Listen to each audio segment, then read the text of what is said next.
నమస్కారాలు. శోభక్క సుజాతక్క మాట్లాడిండ్రు. నిజంగా వాళ్ళు చాలా విజ్ఞతతో మాట్లాడిండ్రు. కానీ ఆయన పేరు పాడి కానీ పాడే కౌశిక్ రెడ్డి అని పెట్టాలి మనం. ఎందుకంటే పాడగట్టే రోజు దగ్గరకు వచ్చింది కాబట్టి, అంటే ఆ పూలు గాజులు చీర కట్టుకున్న వాళ్ళు చేతగానోళ్ళని ఆయన దృష్టిలో, అంటే మేమే తెలంగాణ మహిళలందరం కూడా పూలు గాజులు చీర పట్టిస్తాం, కట్టుకొని తిరుగు. చేతగానోడు అంటే నువ్వు బ్లాక్ మెయిలింగ్లో నెంబర్ 1 గజ దొంగ ఎవరంటే కేసీఆర్ని మించిపోయినావు నువ్వు. ఈరోజు తెలంగాణ మహిళల ఆత్మగౌరవం దెబ్బతీసేలా మాట్లాడినావు నువ్వు. సిగ్గు శరం కొంచెమైనా ఉండాలి.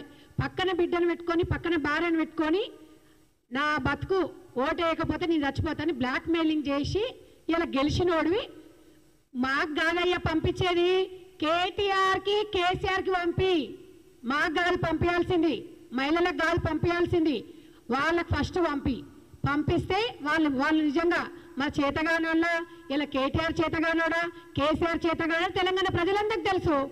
ఇవాళ ఎట్లాగో బీఆర్ఎస్ పార్టీలో మహిళలకు ఎట్లా గౌరవం లేదు, కాంగ్రెస్ పార్టీ ప్రతి మహిళని గౌరవించి ఈ స్థాయిలో కూర్చోబెట్టిందంటే తెలంగాణ ప్రజలందరూ కూడా తెలుసు. ఇవాళ నీకు ఏదో నోరు ఉందా అని ఇష్టానుసారంగా మాట్లాడి ఇష్టానుసారంగా హీరో అయితే కాదు. అతి త్వరలో నీకు పాడగట్టే రోజు దగ్గరకు వచ్చింది.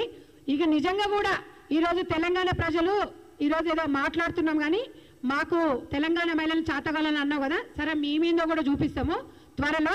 ఒక్కటే చెప్తున్నాం, ఈరోజు నువ్వు మాట్లాడేటప్పుడు నీ విధానం అనేది నేర్చుకో. నువ్వు నేర్చుకోకపోతే ఎట్లాగో మీ అమ్మ ఆడదే, నీ భార్య ఆడదే, నీ బిడ్డ యుక్త వయసు వచ్చింది, నిన్ను చూసి నీ బిడ్డ కూడా నేర్చుకుంటుంది. ఫస్ట్ తల్లిదండ్రుల సంస్కృతి ఎట్లుంటుందో పిల్లలకు కూడా అట్లనే వస్తుంది. నీ బిడ్డను కూడా అదే దారిలో పెంచేలా ఉన్నావు. వద్దమ్మ, నీ బిడ్డ కూడా చెప్తున్నా ఈ వేదిక నుంచి, మీ అయ్యను చూసి చెడిపోతావు, మంచి దారిలో నడవమని చెప్తున్నాం. గాంధీ భవన్ సాక్షి వేదిక ఇవాళ మహిళలము మాకు అన్ని తెలుసు. తెలంగాణ ఉద్యమంలో వంట చేసినాము, వార్పు చేసినాము, ఇవాళ ఉద్యమాలు చేసినాము, ఇంట్లో వంట చేస్తాము, నీలాంటి వస్తే పాడ కూడా వాడతాం. కాబట్టి ఇవాళ గాంధీ భవన్ సాక్షి చెప్తున్నా, ఇంకొకసారి నువ్వు క్షమాపణ చెప్పలేదనుకో, ఎందుకంటే శోభక్క చాలా రెస్పెక్ట్గా డిస్క్వాలిఫై కాదు, కానీ కంపల్సరీ నువ్వు చేత అటు ఇటు కానవను అని నేను అంటున్నా. నిజంగా కూడా నీకు పాడగట్టే రోజు వస్తేనే నిన్ను ఉదాహరణ తీసుకొని ఇంకో మగవాడు ఇట్లాంటి మాటలు కూడా మాట్లాడు. చాతగానాలను మొత్తం కేసీఆర్ దగ్గర చేర్చుకుంటాడు. ఇలా తెలంగాణ భవన్ ఒకటి కేరాప్ పెట్టుకుంటారు. ఎస్సీలను దళితులను ప్రెస్ మీట్లకు వాడుకుంటారు. వాళ్ళ మనోభావాలతో మీకు అవసరం లేదు, వాళ్ళ సంక్షేమం మీకు అవసరం ఉండదు. ఇలాంటి టైం వచ్చినప్పుడు ఎక్కడో ఫామ్ హౌస్లో కేటీఆర్ వాడుకుంటాడు, కేసీఆర్ వాడుకుంటాడు. బిడ్డ ఢిల్లీకి వెళ్ళి వచ్చింది, ఇక ఆమె దేశాన్ని ఉద్ధరించినట్టు ఏదో ఎలుగబెట్టిందట, ఇక ఘన స్వాగతం పలికి పోయి ఫామ్ హౌస్లో బండి పెట్టిరు. అది పోయి చూసుకోండి మీరు.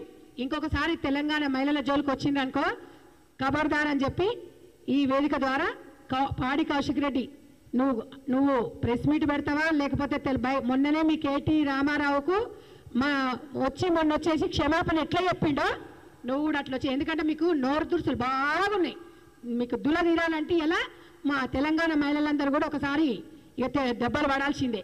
కాబట్టి ఈ వేదిక నోరు అదుపులో పెట్టుకొని మాట్లాడాలని చెప్పి గాంధీ భవన్ వేదికగా నేను మీకు అందరూ కూడా ప్రెస్ సోదరులకు కూడా చెప్తున్నాను, ప్రెస్ సోదరులకు కూడా చెప్తున్నాను, ఇట్లాంటి విషయాలు కొంచెం వైరల్ చేయాలి. చేస్తేనే ఈ టీఆర్ఎస్ అటు ఇటుగా ఉన్న కొడుకులకు కూడా కొంచెం సిగ్గు శరం అనేది వస్తుంది. తెలంగాణ మహిళ ఆత్మగౌరవ దెబ్బతినేలాగా కూడా ఇంకొకడు ఎవరు కూడా మాట్లాడాలని చెప్పి గాంధీ భవన్ సాక్షి చెప్తున్నాను.